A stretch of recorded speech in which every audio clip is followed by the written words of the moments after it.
Amigos, muy buenas noches, bienvenidos a nuestra sesión del día de hoy. Muchas gracias por estar conectados, ya tenemos una buena cantidad de usuarios conectados. Y bueno, saludos también a los que ven estos videos en diferido, que no pueden estar en vivo, aquí se les deja el saludito también. Vamos a continuar estudiando hoy el marco conceptual. Estábamos estudiando la semana anterior lo que tiene que ver con los primeros párrafos, el 2.2, 2.3, y vamos por aquí más o menos por el 2.4. Entonces el marco conceptual, como dijimos en la sesión anterior, nos brinda esos fundamentos conceptuales sobre los cuales se construyen las normas, y todo lo que dice la norma de aquí en adelante está fundamentado en el marco conceptual. Estamos estudiando las características cualitativas de los estados financieros o de la información financiera, y vamos a ir entendiendo cómo cada una de estas características genera luego unos requerimientos, y para cumplir o para revestir la información financiera con estas características, para eso es que la norma empieza a hacer luego requerimientos. Ok, bueno, habíamos estado estudiando el término de comprensibilidad. La información de los estados financieros debe ser comprensible. Nosotros como contadores tenemos, y los preparadores de información financiera en general, deben tener claro que la información debe ser comprensible para los usuarios de los estados financieros. Eso no exime a los usuarios de estudiar las normas y de conocer los temas. Los usuarios de los estados financieros son responsables por tener unos conocimientos básicos para poder entender esos estados financieros. Entonces, la información debe ser comprensible. Como les decía, eso no... corte. Los usuarios de los estados financieros deben tener unos conocimientos, unas nociones básicas, no solamente del tipo de información que van a evaluar, sino también de las normas sobre las cuales se prepara dicha información. No sé si a ustedes les ha pasado, a mí sí, que muchas veces los miembros de la junta directiva, los miembros de las asambleas de accionistas no saben interpretar estados financieros, no saben lo que significa un ingreso por medición a valor razonable, no saben lo que significa un deterioro de valor, no saben lo que significa una vida útil, una depreciación. Entonces eso les dificulta a ellos comprender los estados financieros. Entonces el usuario es responsable por entender el tipo de información que está evaluando, el negocio al cual pertenece la empresa, pero también las normas sobre las cuales se preparan esos estados financieros. Nosotros, la tarea nuestra es que la información sea lo más clara posible, pero no significa que entonces vayamos a omitir información, pues simplemente porque sea información difícil de comprender. Siempre tendremos que estar brindando la información necesaria. Bueno, y hablemos un poco sobre la relevancia. Decíamos, y aquí estoy recapitulando este tema, que la relevancia es la capacidad que tiene la información o los hechos económicos para influir en la toma de decisiones de los usuarios. La información financiera, en la medida en que ejerza influencia sobre las decisiones de los usuarios, en esa medida se vuelve relevante. Cuando nosotros hacemos estados financieros y en general en el día a día de las compañías, tenemos que tener absolutamente claro cuál es ese tipo de información que le mueve las fibras al que la interpreta, al usuario. ¿Cuál es ese tipo de información que puede hacer que un socio invierta o no invierta, que un banco preste o no preste, que un proveedor me abra crédito o no me lo abra, que una entidad me venda sus acciones o no me las venda? Ese tipo de información es importante. Yo sé que para nosotros los contadores que vivimos todos los días pues mirando los números y todo, hay veces le damos vueltas a buscar 100 pesos, 500 pesos o a buscar una diferencia, pero realmente nosotros debemos enfocarnos en asuntos que sean importantes para el usuario de la información financiera. Y la relevancia se empieza o se aplica más bien en cada uno de los elementos de los estados financieros, y no siempre es igual para todos. Un ejemplo práctico de lo que es la relevancia es el siguiente. Un ejemplo de relevancia es el siguiente. si yo les dijera, o si usted está sentado en su oficina, usted es el contador de una compañía y le acaba de llegar un pedido, llegó un camión aquí, trajo un pedido, es una impresora y le pusieron la impresora ahí en la entrada, que alguien la compró y usted como contador entonces recibe una factura por la compra de la impresora. Entonces la pregunta que le voy a hacer es si esa impresora debería contabilizarse como propiedades, planta y equipo, o si el costo de la impresora debería ser llevado directamente al estado de resultados. ¿Ustedes qué opinan?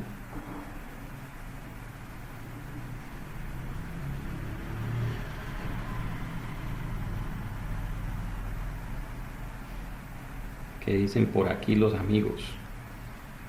Entonces John Belandia, que ya aprendió, ya John ha aprendido mucho, ya dice depende. Ya no da respuestas apresuradas. Y la respuesta sí, la respuesta va a ser depende.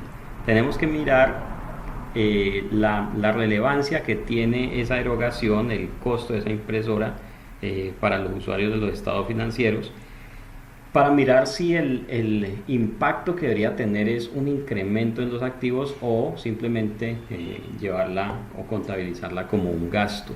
Siempre tendremos que pensar qué tan importante es esa compra, qué tan importante es ese elemento dentro del conjunto completo de los estados financieros para los usuarios. Si nosotros no tenemos eso claro, entonces nos vamos a poner a reconocer como propiedad, planta y equipo una cantidad de elementos que lo que hacen es cargar el proceso contable, los procesos de cierre, los procesos de auditoría, pero que no le generan realmente valor a la información. Entonces, para ese asunto en particular de propiedades, planta y equipo, todas las entidades deben tener un memorando de materialidad. La materialidad no es un tema de política contable. La política contable debe decir algo como lo siguiente: la entidad define su materialidad y la actualiza cada año. Lo que no supere los índices de materialidad será tratado de esta manera y lo que sí lo supere será tratado de esta otra manera. Eso es una política sobre materialidad. Hay 5 renglones y ya terminó. Y anexo o con base en esa política se elabora un manual, un memorando de materialidad, donde la empresa cada año diga: para propiedades, planta y equipo, durante el próximo año solo se reconocerán activos cuyo valor individual supere tal valor. Y listo, ahí ya le quedó su memorando de materialidad que lo va a actualizar cada año. Entonces, mire que ahí cuando hacemos esa elección de si llevar algo al gasto o dejarlo como activo, estamos aplicando materialidad. Entonces algunos se complican y dicen: no, lo que pasa es que el activo hay que controlarlo, es que de pronto se pierde, es que no sé qué. Pues fíjese, el día que se pierda esa impresora, no es el contador el que tendrá que dar cuentas de ella. Alguien tiene que haber encargado de esa impresora. Entonces seguramente tiene por allá una lista donde sabe cuántas impresoras tiene, en qué ubicaciones, y con eso va a llevar su control físico de los activos. Ojo amigos, y aquí voy a abrir un paréntesis para escuchar sus opiniones. La norma habla de que los activos son elementos controlados por la compañía, y la pregunta que les voy a hacer es la siguiente: ¿controlados qué significa? ¿Controlar significa tenerlos amarraditos con una cadena? ¿Será que controlar significa tenerlos encerrados en un sitio con una puerta de seguridad? ¿Qué significa controlar?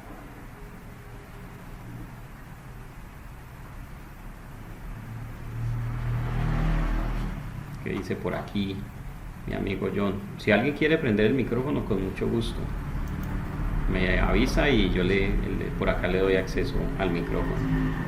Dice John que puede disponer de ellos a su antojo. Sí, esa es una forma de controlar. Cuando usted dice: yo este activo lo puedo comprar, lo puedo vender, lo puedo regalar, ¿sí? Tener poder de decisión, sí, hasta ahí estamos muy de acuerdo.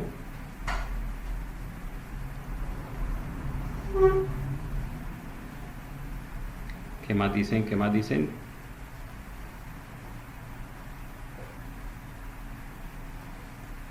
Por aquí está escribiendo Liliana José David.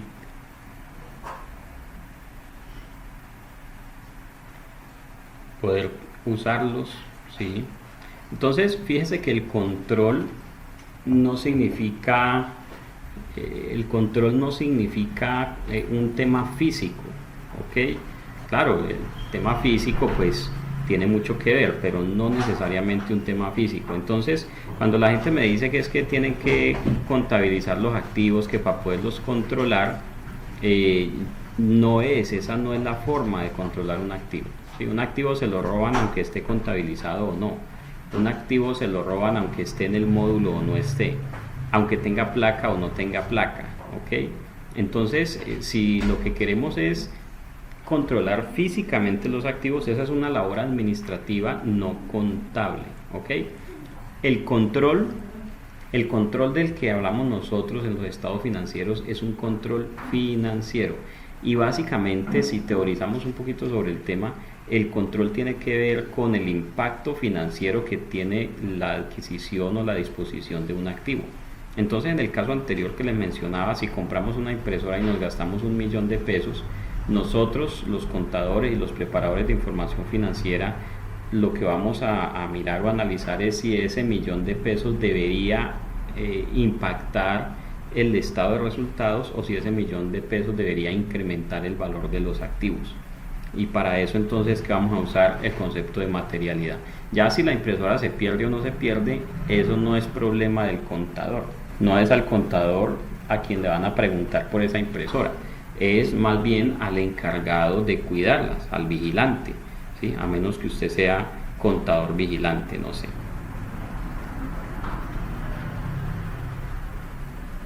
Bueno, entonces yo conozco algunos, ¿no? Algunos que les dan las llaves y todo, ¿no? Algunos les dan las llaves de la oficina porque son los primeros que entran y los últimos que se van. Entonces, amigos, el control del cual hablamos nosotros y el control que se ve en los estados financieros es el control financiero, no es el control físico, ¿ok? Hasta ahí tenemos que ir estando de acuerdo. Hace poco estábamos en una compañía precisamente y se me acercó una persona, yo no la conocía, y me dijo: ¿usted es el de la NIF? Y yo: sí, claro. A mucho gusto, yo soy la jefe administrativa, estoy encargada de hacer una toma física de inventarios. Y entonces nos pusimos a hablar de todo esto de los activos fijos. Ella es ingeniera industrial y entonces ella me dio su punto de vista como ingeniera de lo que son los activos. Ella dijo: para mí los activos son una lista de cosas, una mesa, una impresora, un computador. Si los llevan o no a la contabilidad no es asunto mío, yo simplemente me encargo de mirar qué elementos tenemos, dónde están ubicados, si se usan o no se usan, y estar haciendo un control de que no se pierdan, de que sean bien utilizados. Entonces yo le decía: claro, y entonces hay algunos de esos activos, los que sean importantes, que se van a llevar a un módulo de contabilidad para poderles calcular la depreciación y todo esto. Pero seguramente habrá muchos otros elementos que no lleguen a estar en el módulo de contabilidad, sino que están en alguna otra lista o en algún software o en alguna herramienta que no es la contabilidad. Usted puede tener un módulo administrativo donde usted sabe cuántos mouse tiene en la compañía. Entonces usted puede tener 300 mouse y sabe a quién se los dio y todo, quién tiene que responder por eso. Pero en el módulo de activos fijos usted no va a tener 300 mouse depreciándose, eso no tiene sentido. Usted simplemente el día que compró un mouse lo llevó al gasto y ya, ¿ok? Bueno, le agradecería si alguno de ustedes me le puede ayudar a una colega a conectarse. Ella se llama Rebeca. Voy a incluirla en este momento aquí en el grupo del conversatorio. Permítanme, Rebeca. Listo, la persona que acabo de añadir, si alguno porfa me le puede escribir para que le ayude a conectarse, le estaría eternamente agradecido. Oh, mi estimado Agustín, buenas noches, bienvenido. Bueno, entonces ese es el concepto de relevancia. Y yo les voy a recomendar a amigos contadores, aquí todos somos contadores, les voy a recomendar que ustedes evalúen y analicen su trabajo y el trabajo de su equipo de contabilidad, en qué están invirtiendo el tiempo, porque el tiempo de un contador es muy valioso y muchas veces se gasta en temas sin importancia. entrene, capacite a sus auxiliares, a sus asistentes, a sus analistas para todo ese tema de tareas operativas, y usted dedíquese a asuntos importantes, a la preparación y el análisis de la información financiera. Bueno, entonces un elemento es importante, una partida es importante si su omisión o su presentación errónea pueden influir en las decisiones económicas que los usuarios toman a partir de los estados financieros. Entonces, aplicación de materialidad en la vida cotidiana. Una información que saberla o no saberla nos puede llevar a tomar una decisión o tomar otra decisión. Eso es como cuando uno está buscando novia o una muchacha está buscando novio, y entonces la primera información que le llega es una información visual, ¿cierto? Uno le mira la cara, el cabello, ¿cierto? La altura. Ellas nos miran a nosotros también, ¿sí? Si tiene las manos limpias, si tiene barba o no, si tiene pelo o no, ¿cierto? Una información visual. Pero a medida en que uno conoce las personas, entonces uno se va dando cuenta de qué familia viene, dónde vive, si tiene carro, si no tiene, a qué se dedica, y toda esa información influye en la toma de decisiones del usuario, ¿sí? Eso es materialidad en la vida cotidiana. En las compañías y alrededor de los estados financieros, la materialidad puede ser dinero, o la materialidad puede ser una información cualitativa que nos hace tomar otras decisiones.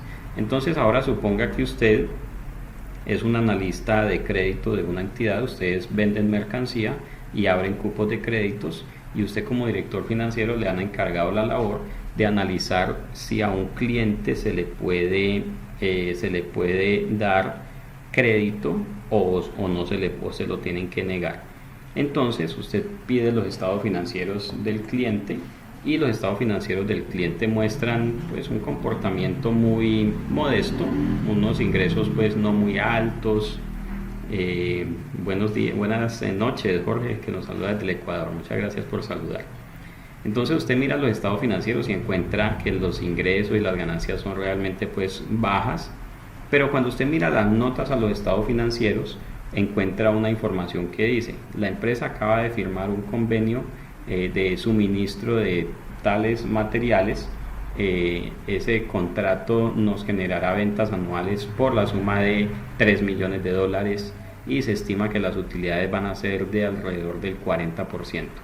Entonces mire que allí hay cierta información que todavía no se ve como números en los estados financieros. Es información que llamaríamos información cualitativa, ¿sí? Pero nos habla de un contrato, nos habla de las proyecciones, nos habla de un buen negocio. Entonces allí usted como analista de crédito podrá decir si a esta entidad se le puede dar crédito. Entonces esa información, esas notas, esas revelaciones que usted vio, influyeron en el proceso de toma de decisiones. Entonces esa es una información importante para el usuario de los estados financieros.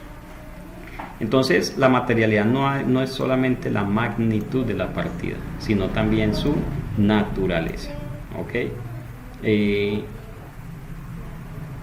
Igual el tema de la cuantía también es importante. Por ejemplo, cuando hablábamos de propiedades, planta y equipo, usted dice cualquier partida que supere tal monto será considerado un elemento de propiedad, planta y equipo.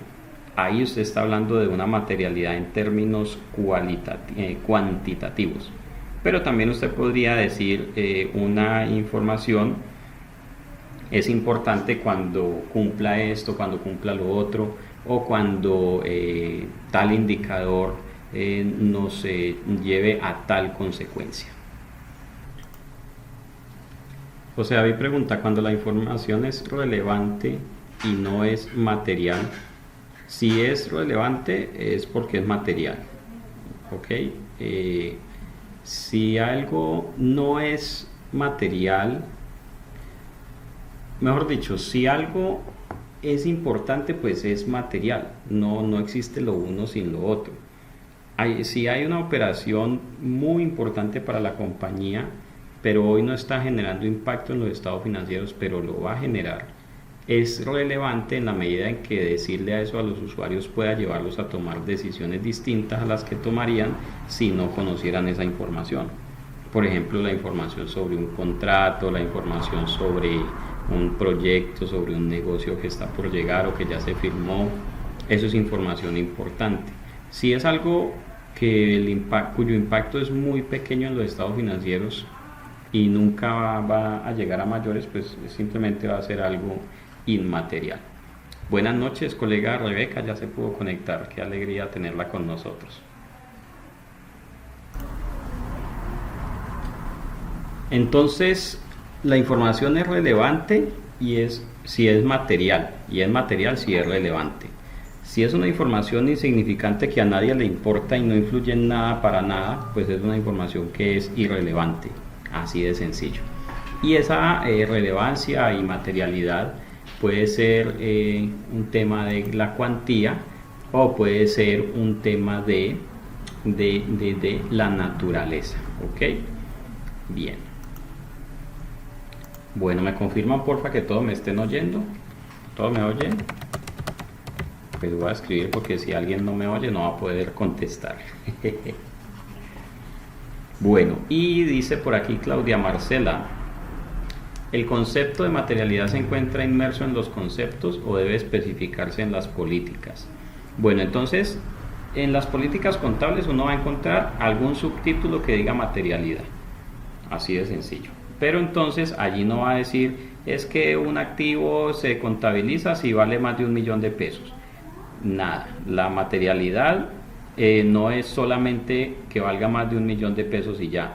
La política de materialidad va a decir más o menos lo que dice la norma en estos dos parrafitos.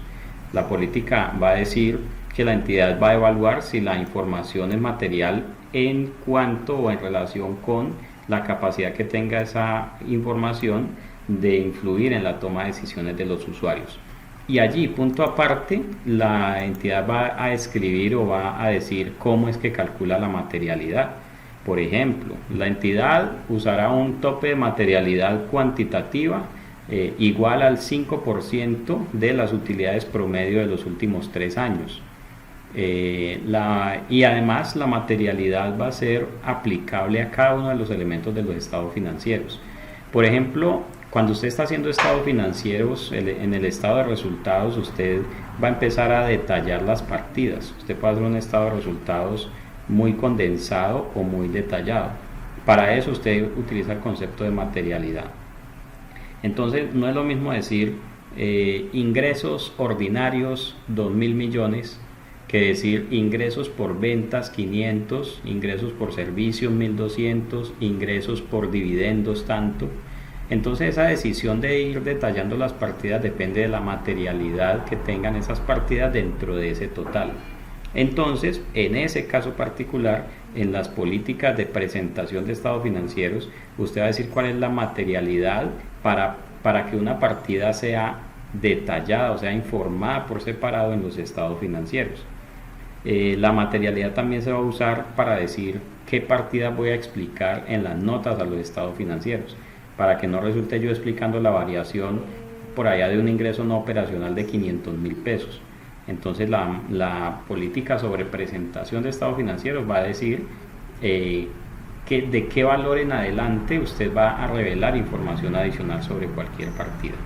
Bien, y más adelantico, yo creo que en unas 2 clases vamos a estar hablando acerca de cómo la materialidad me permite en algunos casos saltarme la norma. Yo en algunos casos puedo decir, la norma dice esto, pero en esta transacción que es inmaterial no lo voy a hacer, no le voy a hacer caso a la norma. Puede venir aquí el IASB, puede venir el propio Hans Holger Borst como revisor fiscal de mi empresa. No voy a hacer lo que diga la norma. Eso se puede hacer para partidas que no son materiales. Pero entonces por eso es muy importante comprender, entender lo que significa la materialidad y estar incluyendo la materialidad dentro de mi trabajo, en las políticas, en procedimientos, en memorandos de materialidad, etcétera, etcétera, etcétera. Bueno, ¿qué más nos habla la norma? Fiabilidad. ¿Qué será la fiabilidad? ¿Qué es algo fiable? ¿Qué será eso? Fiabilidad, ¿de dónde viene eso? Vamos a leer la definición de fiabilidad y discutimos un poquito sobre el tema. La información proporcionada en los estados financieros debe ser fiable. Muy bien, claro que sí. La información es fiable cuando está libre de error, primera característica, y ojo, libre de error significativo. La información puede contener errores, sí, pero si esos errores no son significativos, pues no va a tener un impacto sobre los estados financieros. Entonces la información se considera fiable si está libre de error, libre de sesgo. Me gustaría saber qué opinan sobre el sesgo, qué definición le podemos dar.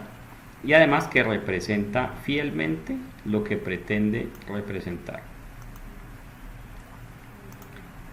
Entonces la fiabilidad tiene que ver con que la información financiera reproduzca de manera acertada, de manera inequívoca, los hechos económicos. La fiabilidad tiene que ver con que en la información financiera se pueda ver la realidad financiera de los hechos económicos, que los estados financieros cuenten la historia bien contada. ¿Sí? Allí me dice libre de error significativo.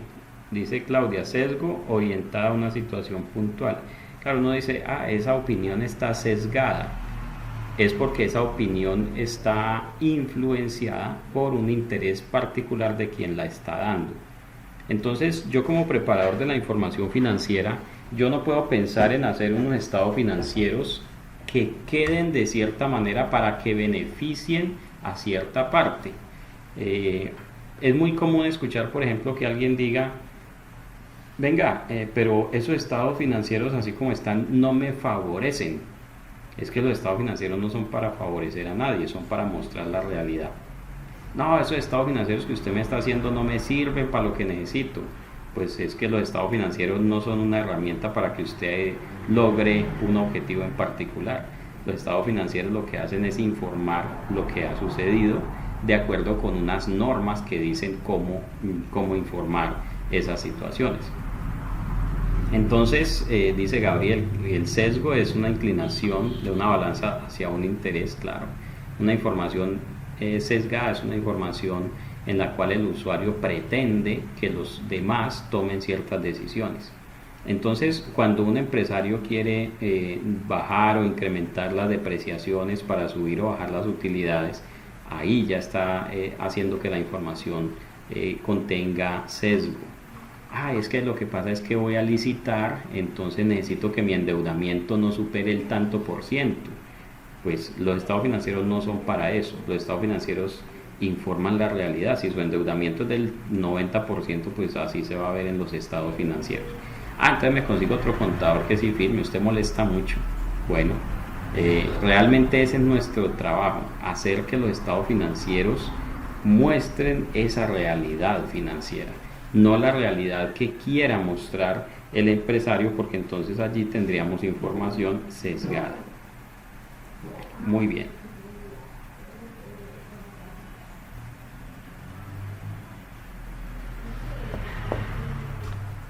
Dice además, los estados financieros no están libres de sesgo, es decir, no son neutrales, si debido a la selección o presentación de la información pretenden influir en la toma de una decisión o en la formación de un juicio para conseguir un resultado o desenlace determinado.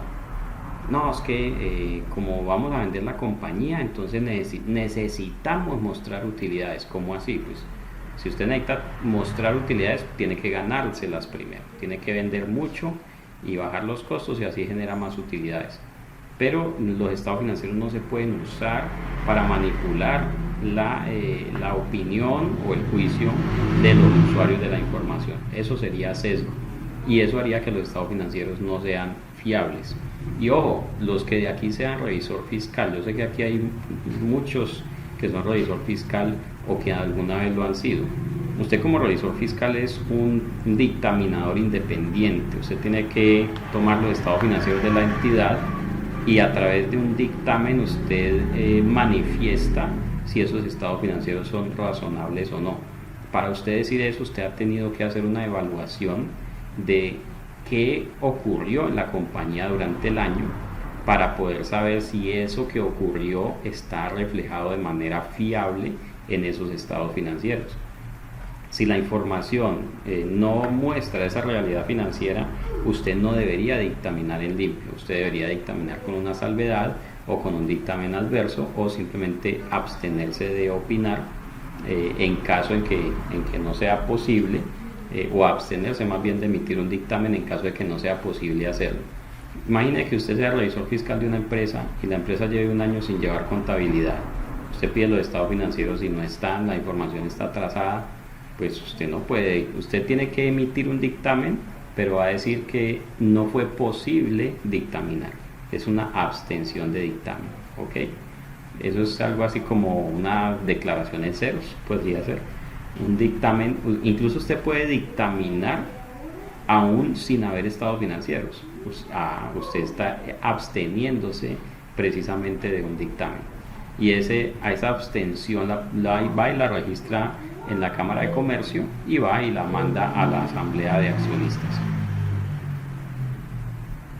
Dice Johnny, profe, pero si no lo emite, con eso le vienen las sanciones y las investigaciones. Mire, precisamente por eso usted, si la entidad no informó, no hizo estados financieros, usted emite lo que se llama un dictamen de abstención o una abstención de dictamen. Es un dictamen donde usted dice, mire, no puedo dictaminar porque no hay estados financieros, porque la información no está disponible, porque no está certificada, por cualquiera de esas razones. Pero usted sí tiene que emitir su dictamen y mandarlo a la asamblea de accionistas, al máximo órgano. Incluso, como le digo, va a la Cámara de Comercio y pregunte, buenas, vea, hay una empresa que no ha hecho estados financieros, tengo que registrar esta abstención de dictamen. No sé si en la Cámara de Comercio lo reciban, pero usted como revisor fiscal tiene que emitir así sea un dictamen de abstención. Y tenga muy claro que cuando usted dictamina en limpio, prácticamente usted está diciendo que todo lo que está ahí está bueno. O sea que si algún día hay un problema, si alguien se siente robado, defraudado, si alguien siente que lo engañaron, que lo hicieron hacer un mal negocio, usted como revisor fiscal podría haberse involucrado en algún tipo de investigación.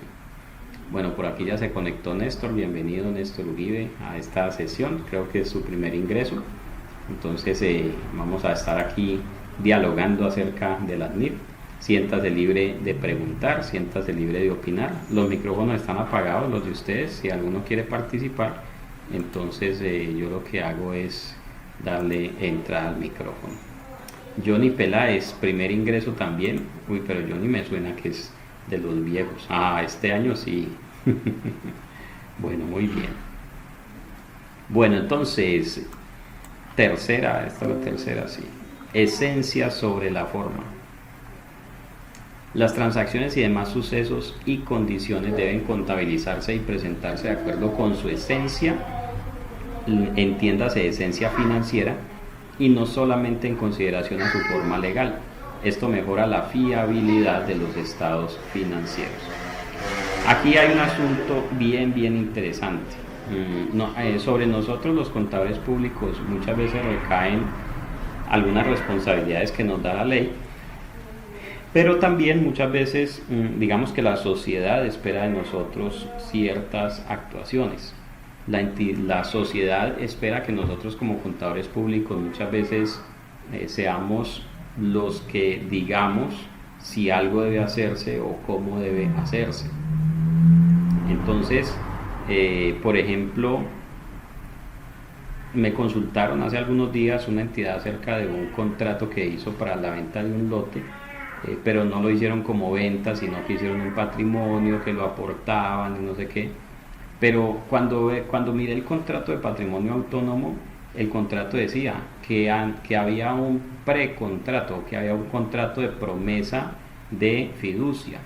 Entonces, cuando yo miro el contrato de fiducia como tal, efectivamente dice que la entidad va a aportar el lote, que otro va a construir unas casas y luego las van a vender y van a partir utilidades. Pero ese contrato hablaba de una promesa de fiducia. Entonces les dije, listo, mándeme la promesa de fiducia. Y en la promesa de fiducia dice que el uno le va a entregar al otro el lote por 10.000 millones de pesos, que el negocio lo van a hacer a través de un patrimonio autónomo, que parte se lo van a dar al inicio y otra parte se lo van a pagar a medida que las casas se vendan. Eso es un contrato de compraventa. La esencia financiera de ese contrato es de compraventa, sin importar que legalmente le hayan dado la figura que le hayan querido dar, que la fiducia, que el parqueo, que no sé qué, como quieran, eso es un contrato de compraventa. Entonces, cuando yo les emito mi concepto, dice, usted tiene que contabilizar la venta de un terreno por tal valor, 10.000 millones de pesos, y lo demás es una cuenta por cobrar. Entonces, luego me dijeron, ay, pero ¿cómo así? No, si eso no es una venta. Mire, la forma legal es una cosa, la esencia financiera es otra. Entonces, nuestro trabajo como preparador de información va a ser siempre orientado por la esencia financiera. Johnny dice, profe, ¿y no hubo ganancia ocasional? Ah, eso ya es un problema fiscal. Entonces, fiscalmente hay que ir y mirar qué es lo que dice el estatuto tributario. Entonces, para efectos fiscales esto se trata de otra manera totalmente distinta. Pero si hablamos de los estados financieros, pues tiene que ser de acuerdo con la esencia financiera. La norma fiscal que le dice, usted va a reconocer la venta del lote cuando haga una escritura. Y entonces esta entidad, cuando hace la fiducia de parqueo, hacen una escritura del lote y le ponen un valor. Ese valor no es ni siquiera cercano al valor comprometido en el momento de la promesa, pero pues es el valor legal, entonces reconocerá una venta por ese valor legal. Y después vienen unas remuneraciones que son participaciones, según eso en la construcción, pues así lo va a reconocer. Entonces ese es un caso en el cual la norma fiscal le dice una cosa y la norma fiscal le dice otra. No, Johnny, allí no hay un tema de evasión, porque usted simplemente tiene que declarar como lo diga el estatuto tributario. En última, allí ¿qué va a ocurrir? Que la entidad reconoce la venta del lote, por ejemplo, por 3.000 millones, y los otros 7.000 los va a reconocer como un ingreso por una comisión o por una participación en un negocio. Eso le va a generar una renta ordinaria, imagínense ese tema, le genera renta ordinaria. Si lo tratara como venta del inmueble, le generaría ganancia ocasional, pero luego tiene otros problemas porque eso era interés social y no de que la constructora y todo. Entonces, usted como contador público, cuando le piden un concepto sobre cómo tratar cierta transacción, usted tiene que saber cómo se hace eso según las normas de la información financiera, pero también cómo se hace eso para efectos fiscales. Y usted le dice a la entidad, mire, en los estados financieros esto lo va a tratar así, así, así, en la declaración de renta lo va a tratar de esta y de esta manera, así de sencillo. Ay, no, pero es que yo no quería que eso fuera así. Tenía que llamarme antes de hacer el negocio. Si nos llaman después de hacer el negocio, ya no hay nada que hacer. Así es, paga más renta ordinaria que ganancia ocasional. Listo, entonces, ojo con la esencia sobre la forma. Hay muchos contratos en los cuales nos toca analizar la esencia financiera de la transacción antes de la forma legal. Y la esencia financiera es la que nos dirá cómo debe contabilizarse o cómo debe llevarse una transacción a los estados financieros.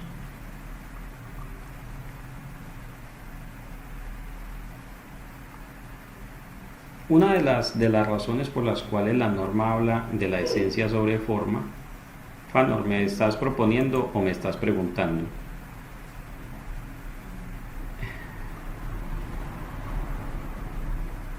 Si quieres, te presto el micrófono.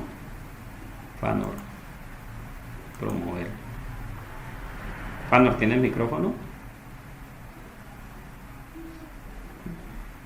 Ah, ya, entonces me lo estás pidiendo, ok. Bueno, esencia sobre forma, otro caso. La entidad acaba de va a comprar un camión, entonces buscó el camión, o más bien tiene un camión, lo compró hace 4 o 5 años y ahora lo quiere vender.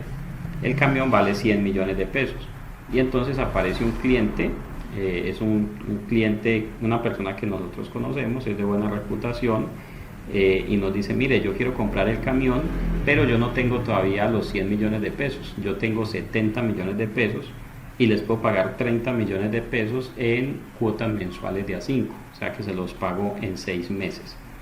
Entonces nosotros lo evaluamos y decimos, listo, nos parece bien, le vamos a entregar el camión, hacemos hoy una promesa de compra-venta, pero el traspaso del camión se lo vamos a hacer en el momento en que usted nos acabe de pagar. Cuando usted nos acabe de pagar dentro de 6 meses, entonces le hacemos el traspaso del camión.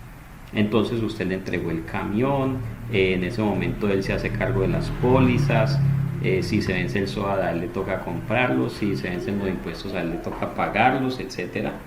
Pero usted no le transfiere la titularidad legal del camión. Usted se reserva el derecho de propiedad en garantía de los 30 millones que le están debiendo. Entonces, ¿cuál es el asunto allí? Desde el punto de vista legal, usted no ha transferido, no ha vendido el camión, porque la venta se materializa o la venta se perfecciona, dirían los abogados, la venta se perfecciona con el traspaso de propiedad. Pero desde el punto de vista financiero, usted ya vendió el camión, de hecho ya le dieron 70 millones, ya los riesgos y ventajas están en cabeza del otro, usted conserva unos riesgos pero son mínimos en comparación con los riesgos totales. Entonces usted en los estados financieros va a decir que vendió el camión. Pero la pregunta que le voy a hacer ahora es, desde el punto de vista fiscal, en la declaración de renta, supongamos que el negocio fue el 20 de diciembre y el traspaso se va a hacer el año siguiente, por allá en mayo, junio. La pregunta es, ¿usted tendrá que decir en su declaración de renta que vendió el camión sin haber hecho el traspaso? ¿O le toca esperar el traspaso para poder decir que vendió el camión?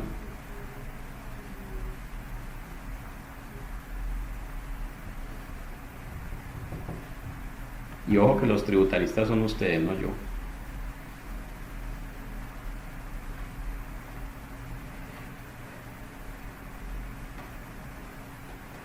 Entonces Pablo nos dice que fiscalmente tendría que esperar el traspaso. Y yo sé que muchos de ustedes opinan así, pero no dicen para que yo luego no les ponga tareas. Entonces le voy a poner una tareita a Fano y a todos los demás que están conectados. ¿Por qué tendría que esperar el traspaso para reconocer esa venta en mi estado o en mi declaración de renta? Es decir, usted tendrá que poder decir, mire, según el artículo tal del estatuto tributario, la venta de vehículos se reconoce fiscalmente cuando se haga el traspaso. Habrá que buscar algo que diga eso. Así como para los inmuebles dice claramente el artículo 27 del estatuto tributario, que es aplicable para los obligados y no obligados a llevar contabilidad, ¿sí? El artículo 27 del estatuto tributario dice, en la venta de bienes inmuebles, el ingreso se reconocerá cuando se haga la escritura pública. Así lo dice claramente el estatuto tributario.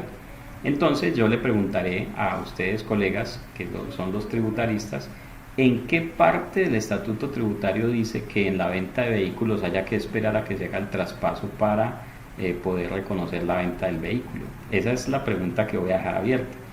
Jorge me dice que en Ecuador se registra en diciembre. Entonces yo le preguntaría a Jorge si en diciembre, o sea, si en el año 2020 entrego el carro y en el año 2021 hacemos el traspaso legal, supongo que allá también hay un traspaso legal de los vehículos. Entonces, para efectos de las declaraciones de impuestos, ¿también en el mismo año en que se entrega el carro se reconocería el ingreso o habría que esperar el momento del traspaso legal? Esa es una pregunta muy interesante. Bien. Y los que opinen o los que tengan como concepto que se debe esperar al traspaso, la invitación que le hago es a que me cuenten en qué parte del estatuto tributario dice que haya que esperar el traspaso o con base en qué artículo del estatuto tributario se reconoce el ingreso por la venta de un vehículo. Bien. Jorge dice, para efectos de impuestos se sigue el método del devengado, está puesto en nuestra ley tributaria. Muy interesante, Jorge. O sea que allá reconocerían la venta del carro desde el momento en que se entrega el vehículo, aunque no se haya hecho el trámite de traspaso legal. Perfecto. Y así está, y está expresamente establecido en la norma fiscal. Bueno, entonces, como este no es un conversatorio de impuestos, pues no vamos a ahondar aquí más sobre el tema, pero sí les voy a dejar la invitación, los que quieran investigar, porque cuando usted le hagan una pregunta tipo concepto, hay dos pasos para emitir un concepto, ¿Sí saben cuáles son los dos pasos para emitir el concepto? ¿Sí? Y eso lo tienen que seguir absolutamente todos. Para emitir un concepto, el primer paso es que me paguen. Así de sencillo. Y el segundo paso es que me pregunten y yo respondo. Así funciona, facilito, ¿sí o no? Porque ¿qué pasa? Si a usted le piden un concepto y usted lo da antes de que le paguen, pues luego no le pagan. Luego le dicen, ay, muchas gracias, pero no, ya le pregunté a un primo. Entonces, paso 1, cobre, y cobre bien. Paso 2, emita el concepto. Si a usted le consultan sobre este tema, la venta en vehículos se reconoce cuando se entrega o se reconoce con el traspaso.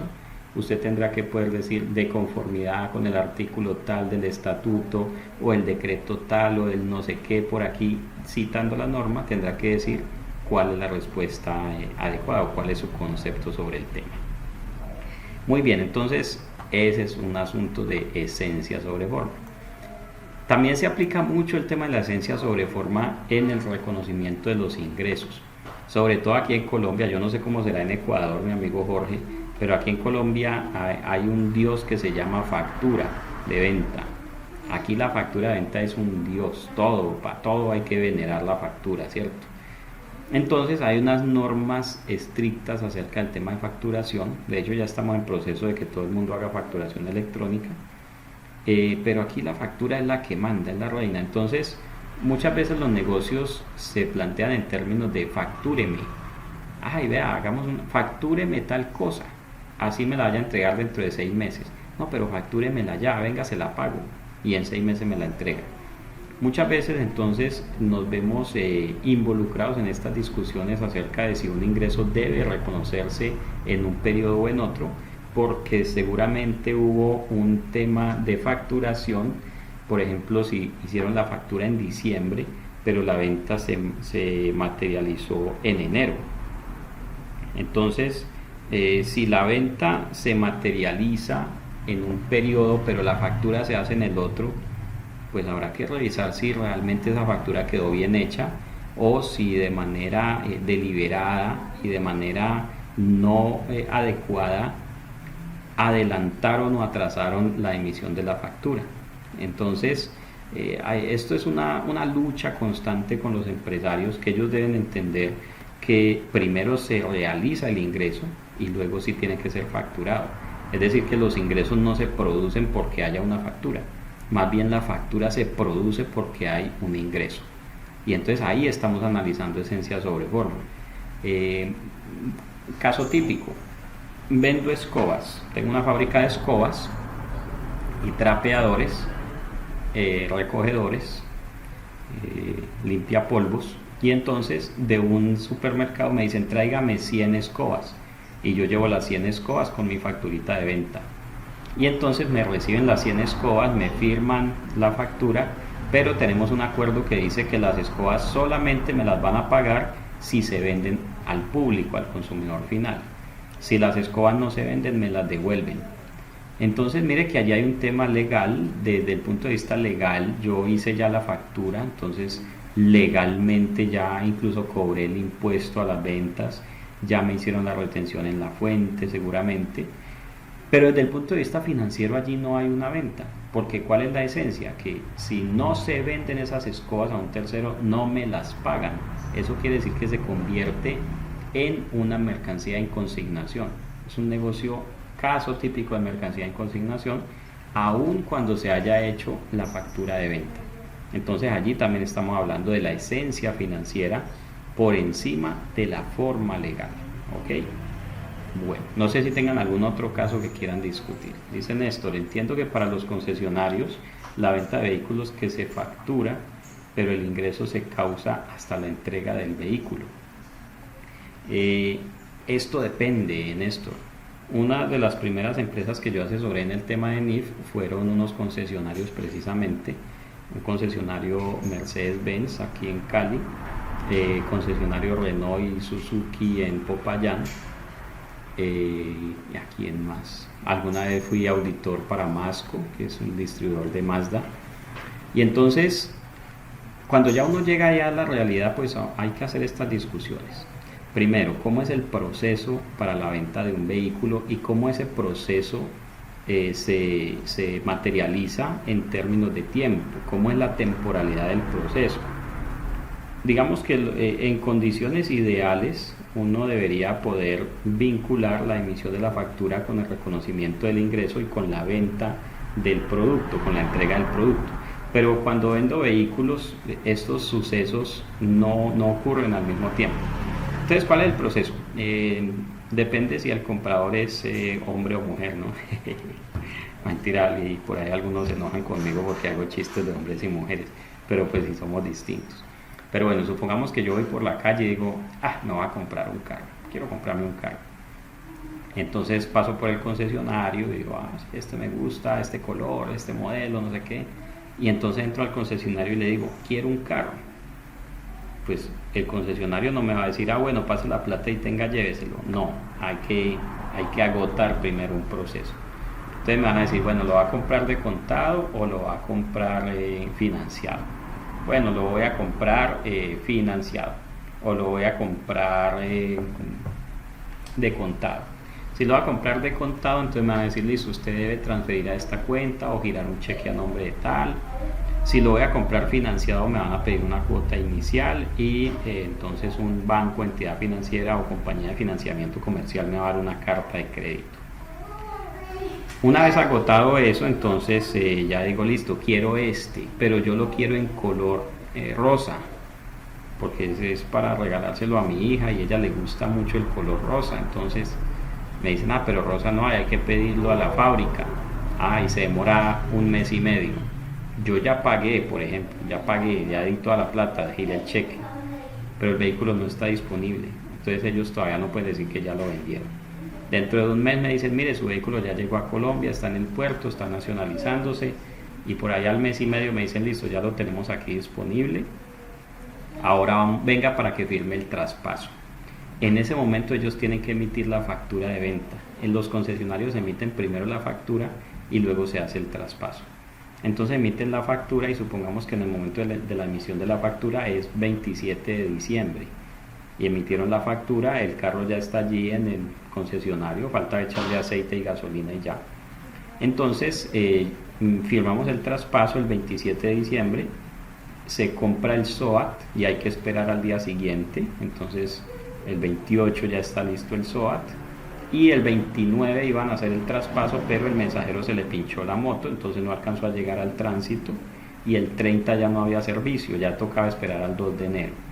Entonces fíjense que la factura me la hicieron el 27 de diciembre, la venta, el traspaso se radicó el 3 de enero y además el vehículo me lo entregaron el 6 de enero porque yo pedí que me le pusieran unas calcomanías personalizadas.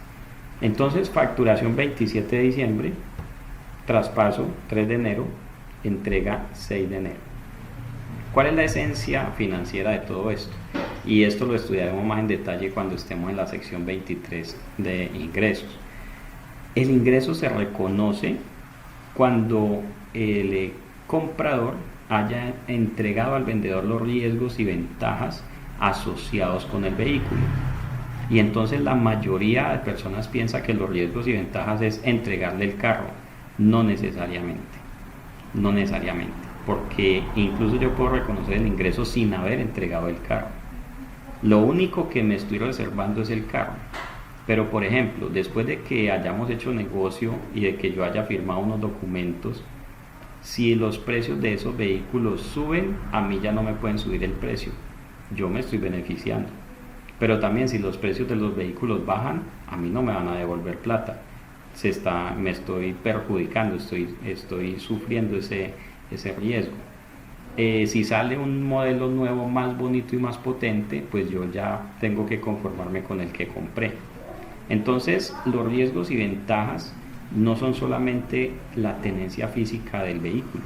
Los riesgos y ventajas son, por ejemplo, quién se beneficia o se perjudica por un incremento o disminución en el precio del artículo. Además, el concesionario ya no tiene los beneficios porque el concesionario no le puede vender ese carro a otro. Hace algunos minutos decíamos que el control es que yo pueda disponer del elemento, que pueda hacer con él lo que quiera. El concesionario ya no puede hacer nada con ese vehículo porque ese vehículo ya es para mí, ya está en trámite legal para ser entregado. Entonces, como conclusión de todo eso, usted reconocería la venta del vehículo el 27 de diciembre perfectamente, cuando yo fui, me entregaron la factura y firmamos el traspaso, aunque todavía legalmente no me hayan dado la propiedad. Ok, entonces cuando ya el negocio esté listo, aunque solo falte el traspaso, ahí reconoce la venta. Alguien diría, ay, pero es que lo que pasa es que aquí vendemos vehículos de servicios públicos y la entidad hace la factura, pero luego toca ir al Ministerio de Transporte a hacer un trámite que se puede demorar 10 meses. Allí ese tema es delicado. Y cuando hablamos de servicio público, el concepto, la recomendación que dimos fue que se reconociera cuando estuviera listo el permiso del Ministerio de Transporte. ¿Sí? Mientras ocurría todo eso, desde el momento en que el vehículo se facturaba y hasta que se obtenía el permiso, el vehículo se trataba como un inventario en proceso de venta. Seguía siendo un inventario, pero con una restricción, estaba en proceso de venta. A veces ocurría que 10 meses después nunca se pudo obtener el permiso, entonces el concesionario simplemente le devolvía al cliente el dinero y disponía del vehículo para vendérselo a otro. Son casos especiales que se pueden presentar. El amigo Néstor nos está escribiendo algo por allí que dice: se reconoce el ingreso sin la entrega del vehículo. Sí, señor. Sí, porque todavía el carro está en custodia. Ojo, el carro tiene que estar ya disponible, ¿no? La sección 23 me dice que yo, para reconocer un ingreso, tengo que tener el inventario disponible, tengo que tenerlo separado, tengo que tenerlo marcado de tal manera que ya no se lo pueda vender a otra persona. Entonces ese es un tipo de ingreso que se llama un ingreso sin entrega del bien. ¿Ok? Y además que el negocio haya alcanzado un nivel lo suficientemente avanzado como para decir que ya el negocio no se echa para atrás, como en el caso de la venta del vehículo. Si yo ya firmé el traspaso, ya me hicieron la factura de venta, ya lo pagué o ya tengo la carta de crédito y lo único que falta es que vayan y tramiten el traspaso, el negocio ya alcanzó un punto en el cual podemos decir ya finiquitamos el negocio, solo falta ese trámite legal. Si este tema se extiende, como en el caso que les decía de los cupos para servicio público, entonces allí sí le recomendamos no reconozca el ingreso, sino hasta que hayan tramitado el permiso, que puede, en condiciones normales se demora como un mes, pero hay algunos casos, estos concesionarios tenían vehículos desde hace 2 años en trámites legales y no lo habían podido poner a rodar precisamente por eso. Pero entonces fíjese que aquí, para efectos de los estados financieros, esta discusión es muy financiera. Aquí no nos pegamos simplemente del traspaso legal o de la factura como documento legal, sino que tenemos que analizar la esencia financiera. Entonces esto nos puede llevar a que, por ejemplo, de cada 10 casos, 9 se hagan de una manera y 1 se haga de otra. La entidad debería ser capaz de prever cuál va a ser el desenlace de cada uno de los casos y puede entonces tener en su política: para casos de estos y de estos, la venta se reconoce en este momento, en estos casos la venta se reconoce en este otro momento. Añadiéndole al tema de los vehículos, si yo hoy compro un carro, supongamos que me compré una Toyota Hammer, pero yo quiero ponerle unos accesorios, quiero hacerle unas modificaciones, entonces le digo al concesionario: no me la entregue todavía, hágamele tales modificaciones. El concesionario ya reconoce la venta del vehículo, porque allí la entrega se está demorando, pero por solicitud del comprador. Entonces, si el artículo no se entrega a voluntad del comprador, pero el vendedor ya hizo todo lo necesario para materializar la venta se reconoce. ¿Sí? Todo eso puede ocurrir. Entonces, miren lo interesante, esta es la discusión que tendremos que hacer en cada empresa para cada tipo de ventas que realicen. No es que vayamos a hacer esta discusión cada que vendamos un carro. Hacemos esta discusión al inicio, establecemos las políticas y de ahí en adelante ya sabemos cómo contabilizar la venta de los carros. Bien, continuemos. Párrafo 2.9, ahí hablamos aquí de la prudencia. Este concepto de prudencia realmente ya está quedando un poco obsoleto, en NIF Plenas ya fue eliminado porque digamos que se entiende implícitamente en los objetivos de la información financiera y en las definiciones y criterios de reconocimiento de activos, pasivos, ingresos y gastos.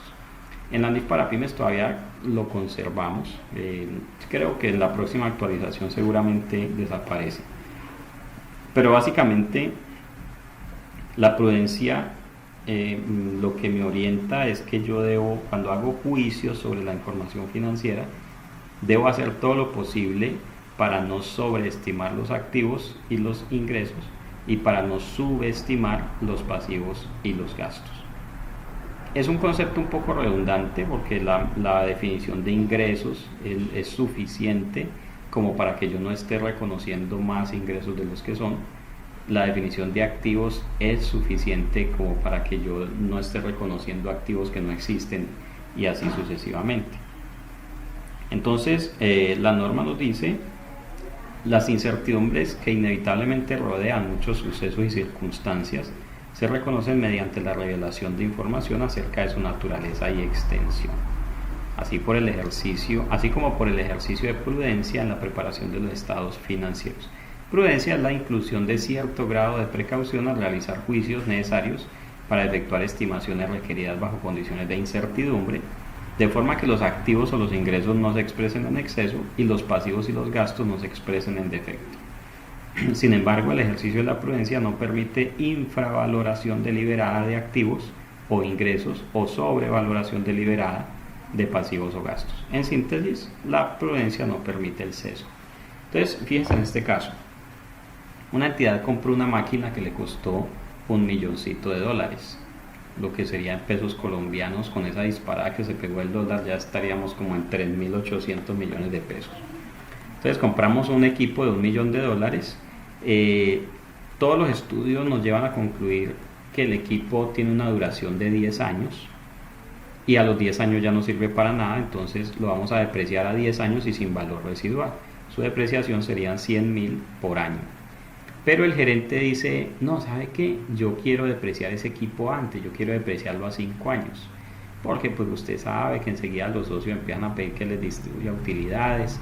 No, depreciemos ese equipo que costó $1.000.000 a 5 años. Y él quiere depreciar 200.000 por año para que las utilidades se vuelvan un poco más pequeñas, porque él le preocupa que se descapitalice la compañía. Entonces, fíjense que en ese caso él no está sobrevalorando el activo, por el contrario, al depreciarlo más rápido, su valor está disminuyendo de manera acelerada.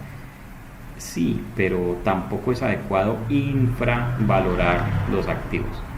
Lo dice este párrafo: la prudencia no permite la infravaloración deliberada de activos. Y esto se ha visto en muchos escenarios. Por ejemplo, una empresa compra una inversión, la empresa al comprar la inversión paga plusvalía, pero la administración dice: no, amorticemos esa plusvalía inmediatamente. Cuando la norma establece en la NIF para pymes, establece que la plusvalía se debe amortizar, y como no tiene una vida útil que se pueda estimar, entonces se amortiza a 10 años. O sea, no se debe amortizar a menos plazo, a menos que tengamos pruebas de que realmente pues en 5 años va a desaparecer. Y además, en plenas incluso me dice que la plusvalía no se amortiza, tengo que dejarla allí. Entonces yo no puedo decir que por prudencia voy a depreciar más rápido, no puedo decir que por prudencia voy a empezar a hacer un poco de provisiones sobre la cartera, sobre los inventarios, porque la prudencia no permite sesgo, no permite infravalorar la información. Bien, integridad. Los estados financieros, la información financiera debe ser íntegra. ¿Qué significa íntegra? Que sea completa, completeness. ¿Okay? Que todos los hechos económicos estén incluidos en los estados financieros. Para ser fiable, la información de los estados financieros debe ser completa dentro de los límites de la importancia relativa y el costo. De esto vamos a estar hablando muchas veces también. Una omisión puede causar que la información sea falsa o equívoca y por tanto no fiable y deficiente en términos de relevancia. Entonces allí empezamos, digamos, a sufrir un poquito nosotros los contadores, por ejemplo, cuando la administración no nos cuenta todo lo que ha sucedido, cuando la gerencia firma por allá contratos y nosotros no nos damos cuenta de manera oportuna, cuando la administración le dio por allá por vender unos activos y los vendió y no dijo nada, y después es que nos damos cuenta porque llegó el pago. Venga, ¿y este pago de qué? No, es que ¿cómo le parece que vendimos esto, vendimos lo otro? Entonces ahí nosotros tenemos que también, digamos,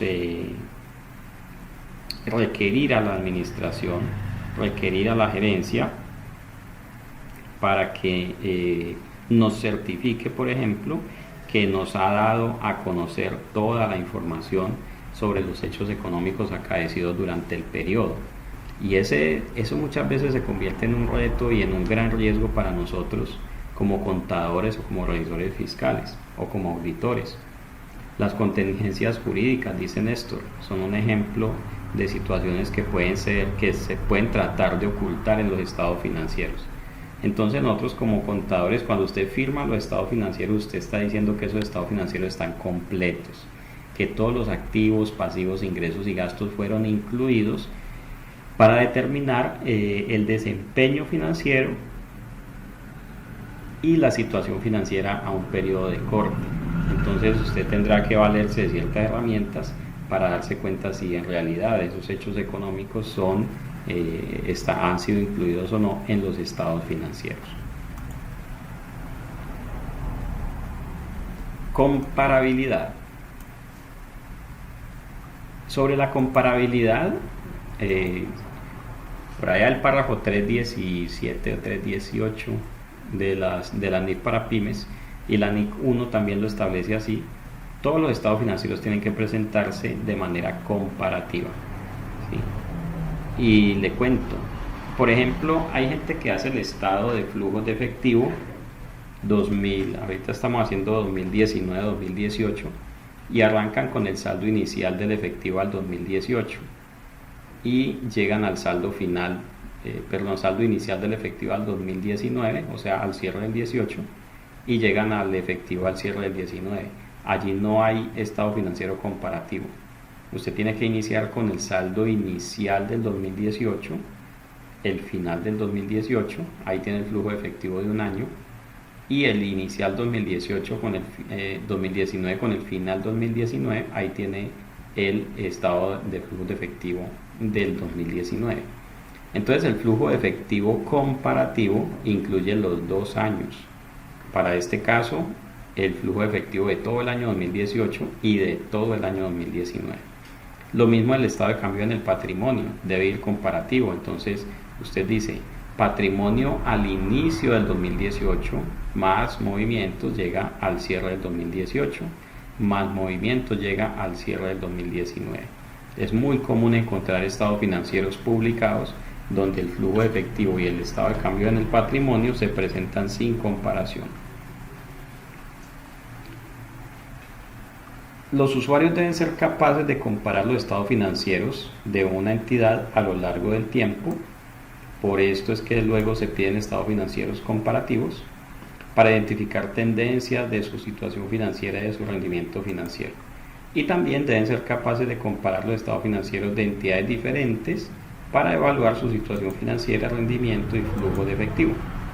Entonces, los estados financieros de dos laboratorios farmacéuticos a la misma fecha de corte deben poder ser comparables. Entonces deben hablar en términos similares, deben utilizar clasificaciones similares de partidas. El contador de un laboratorio debe sacar conclusiones muy similares al contador del otro laboratorio, si ambos trabajan sobre el mismo marco conceptual. ¿Ok? Entonces, por ejemplo, esto me ha ocurrido un par de veces, gratamente lo puedo decir. Cuando iniciamos la implementación de NIF por allá en el año 2013-2014 en una EPS, yo recuerdo que analizando la operación de la EPS le pregunté a los administradores y les dije, ustedes al 31 de diciembre tienen una cantidad de pacientes que están en las clínicas y hospitales, de los cuales ustedes todavía no saben qué les van a cobrar. Y ellos me dijeron, sí, claro, eso es y incluso ellos medían eso y lo llamaban una provisión para servicios no facturados. Entonces les dije, bueno, y si al 31 de diciembre todas las clínicas y hospitales les dan una cuenta de cobro de todo lo que le han hecho a los pacientes hasta las 12 de la noche, ¿cuánto sumaría? Y ellos me hablaron de 70.000 millones de pesos. Entonces, en esa época ellos empezaron a reconocer, porque antes no lo reconocían, solamente lo calculaban para efectos internos, pero empezaron a incluir en sus estados financieros una provisión para los servicios prestados no facturados. Algunos años después estaba haciendo un ejercicio académico y busqué los estados financieros de una clínica importante de aquí de la ciudad y empecé a estudiarlos y encontré que la clínica hacía un ingreso, reconocía un ingreso que lo llamaba pacientes en cama. Ese ingreso de pacientes en cama correspondía a los servicios prestados a los pacientes hasta el 31 de diciembre a las 12 de la noche, y eso lo estimaban con los registros individuales de pacientes. Entonces mire cómo en dos entidades que pertenecen al mismo sector, al sector salud, encuentro una forma de comparar, o encuentro un punto común en algo tan importante como su operación y los pacientes que están hospitalizados. El uno tiene un ingreso por pacientes en cama y el otro tiene una provisión, gasto por pacientes en cama. Obviamente el que reconoce el ingreso ahí no va a hacer ninguna factura, ni el otro va a reconocer una cuenta por pagar para tesorería, sino que reconoce un pasivo, diciendo, si todo el mundo me cobrara hoy, les tengo que pagar tanto. Entonces allí me di cuenta que lo mismo que yo había conceptuado del lado de la EPS en una entidad, lo había conceptuado otro contador que también estaba asesorando en NIP desde el punto de vista de la clínica. Eso también nos pasó con las cajas de compensación.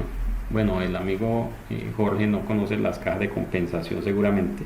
Son entidades acá que reciben un dinero de todas las empresas. Todas las empresas tienen que pagarle a las cajas de compensación, y estas cajas son dueñas de centros de recreación, brindan educación, etc. Es para beneficiar de algún modo a las familias de menores ingresos.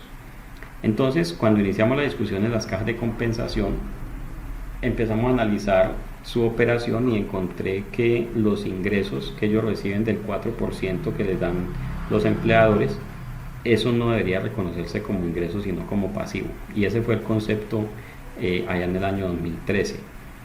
Y cuando ellos escucharon ese concepto, quedaron muy preocupados y empezaron a llamar a otras cajas, y resulta que todos los asesores de las cajas, sin conocernos entre nosotros, habíamos empezado a decir lo mismo, que esos ingresos no eran ingresos sino pasivo. Entonces, si una caja reconoce esos valores como pasivo y la otra los reconoce como ingresos, se va a perder la comparabilidad. Todas tienen que reconocerla de la misma manera, porque si no, eso no es comparable. Y además, si trabajamos bajo el mismo marco conceptual, tenemos que llegar a las mismas conclusiones o a conclusiones semejantes para los asuntos significativos. De aquí también se desprenden otros requerimientos. Por ejemplo, cuando hablamos de políticas contables, la sección 10 nos dice que si usted cambia una política contable hoy, entonces usted tiene que reexpresar los estados financieros de periodos anteriores por aplicación retroactiva de políticas contables. Esto es para que los estados financieros comparativos se vean como si siempre se hubiera aplicado la misma política, para poderlos comparar. Lo mismo pasa con corrección de errores. Si usted encuentra un error de periodos anteriores, entonces lo corrige y luego hace reexpresión retroactiva, y esto es precisamente para mejorar la comparabilidad de los estados financieros. Por aquí está escribiendo el amigo Johnny. ¿Qué nos dice el amigo Johnny?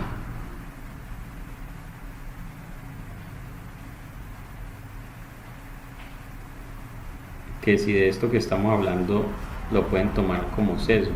No necesariamente, o no sé de qué tema, de qué punto en particular.